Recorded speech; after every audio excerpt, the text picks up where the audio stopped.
All right, welcome. All right, today, journal entry, September 23rd. Everybody's watching the SEC cases. Everybody's watching all of these. This is Rogue, by the way. Um, but the CFTC, the Commodities Futures Trading Commission. This is an agency that I think has a little bit more weight and honestly, jurisdictional wise, a little bit more oomph, I would argue, to handle tokens and coins for crypto and blockchain technology applications. Because whereas a security is an investment, made in anticipation of profits based on the efforts of another person. This is the case law. That's the Howey test. And if it doesn't match that, there's another test to make sure it isn't a note or it isn't a debt or a loan or something like that. There's all these tests, and half of it's because Congress is lazy and doesn't pass laws that emphasize writing these tests out before all of the regulation by enforcement, which has been for the past 20, 30 years. Regulation by enforcement, I say, is when an agency with enforcement powers, criminal or civil, regulatory, otherwise, is able to go in to a private industry or a private entity and say stop operating because of X, Y, and Z. That's what I mean by the regulation by enforcement. And then they say no, and they say, of course, yes, you're going to cease and desist. And then they say, okay, fine, we're going to go and get the warrant and everything. We're going to shut you down. Okay, we go to court. Boom, all of that. So, going into this commodity futures trading, this is such a case here. The CFTC imposes a $250,000 penalty against B0X LLC and the founders, changing in chargers and successors to OokiDAO. DAOs are going to be a sticky subject for a very long time. DAOs are distributed autonomous organizations. They are basically some sort of contractual relationship between entities, between people, and a goal that they want to complete. The DAOs often are essentially just this, shorthand right now, from what I understand, essentially membership clubs into a stock trading bot that somebody's programmed. A lot of them are a lot like that. They back and forth with crypto and all these things. There's some ETFs on the XRP ledger that are doing some things similar to that aren't necessarily a DAO because it's managed by another portfolio professional or an algorithm that runs that portfolio. So it's not necessarily just me, putting money into a guy's token and him paying back out into his own token. No, it's actually run through the ledger itself. It's all completely transparent. However, the CFTC issued this letter, and I'll put it in with the description if you want to take a look at it, the case background and everything. But I wanted to point something else out. I wanted to take a look at the actual complaint. What did they allege? So here it is. I pulled it down off the CFTC's website, off that same page that I just showed you. And it goes through and it explains the history of BZ0X, B0X DAO, as well as how it morphed and transmogrified and evolved into the OokiDAO. OokiDAO, I don't know how to pronounce it. But if we scan through this, and it's only about 25 pages, but if you just scan through it, you get down into these things, these headers, and these are the things that you're able to take a look at and say, okay, this is how the CFTC is approaching it. Jurisdiction and venue. It's a federal case, but it's their the powers that they're authorized to seek injunctive relief against any person wherever it shall appear on the CFTC. Venue lies properly in the court.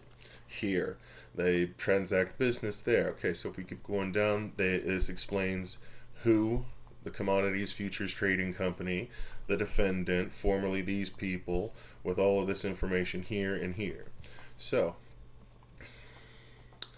now this is their argument. Why are they doing this?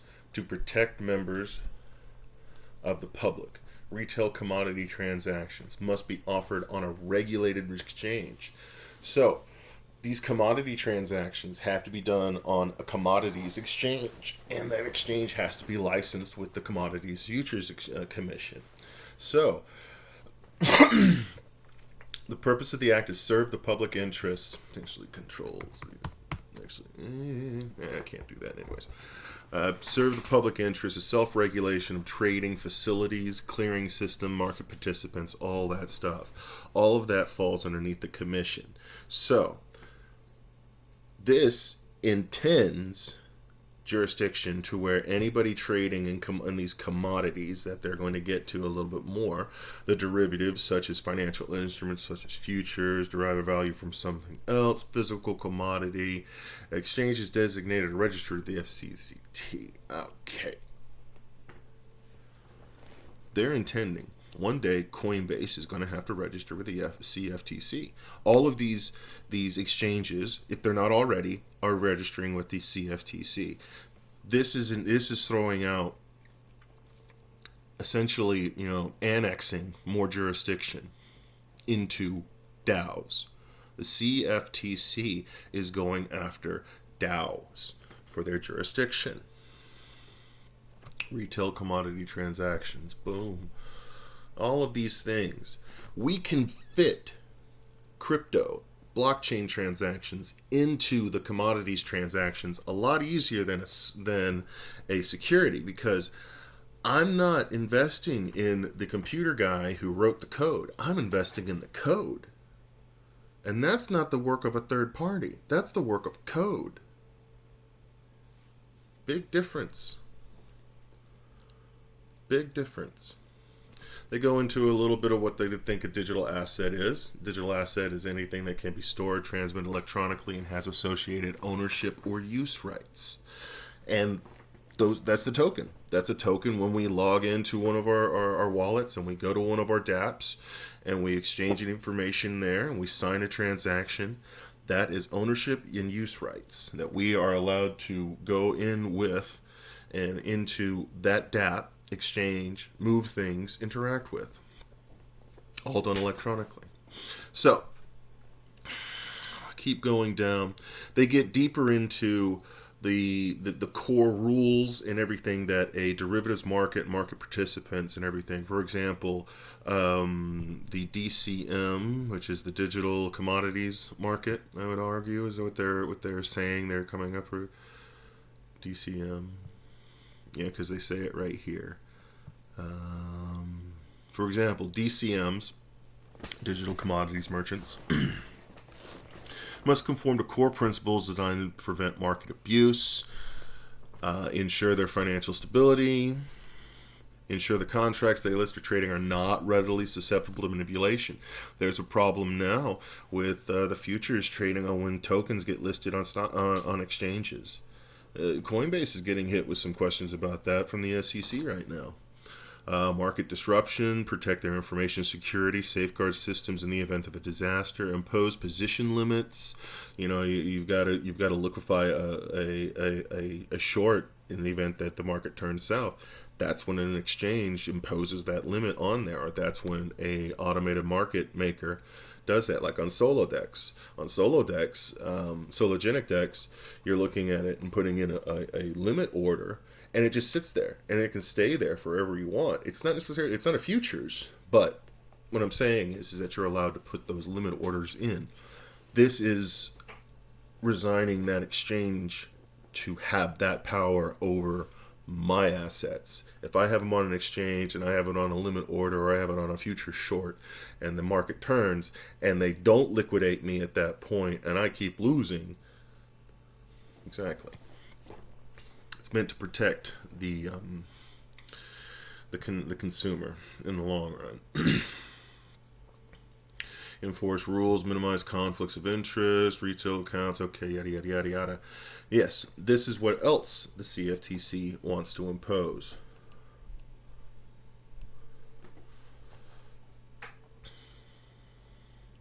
To protect members of the public, only registered FCMs may solicit or accept orders for and accept funds to margin retail commodity transactions.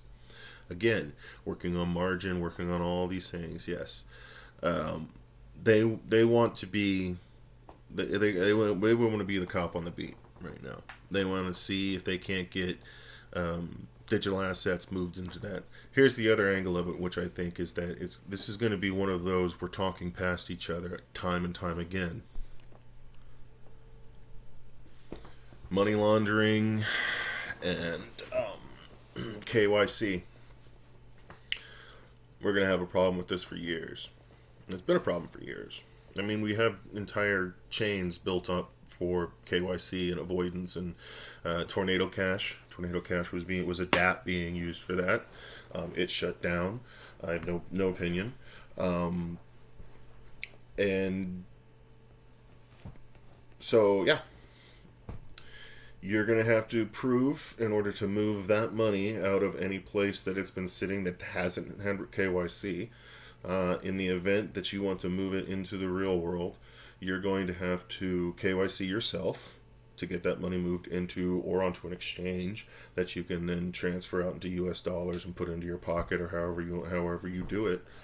You're going to have to ultimately acknowledge that gain and say, yes, put it on my tax roll. You have to pay them.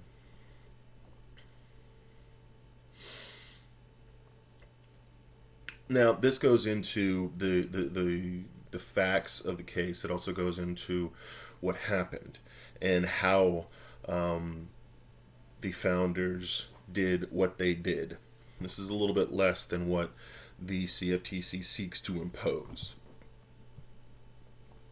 This explains how it worked, or how their smart contract would move ETH or over collateralized into DAI, into the BZX protocol liquidity pool, and then they were issued tokens in exchange, and they were able to move things around. We all know how this works because we understand how a DApp works.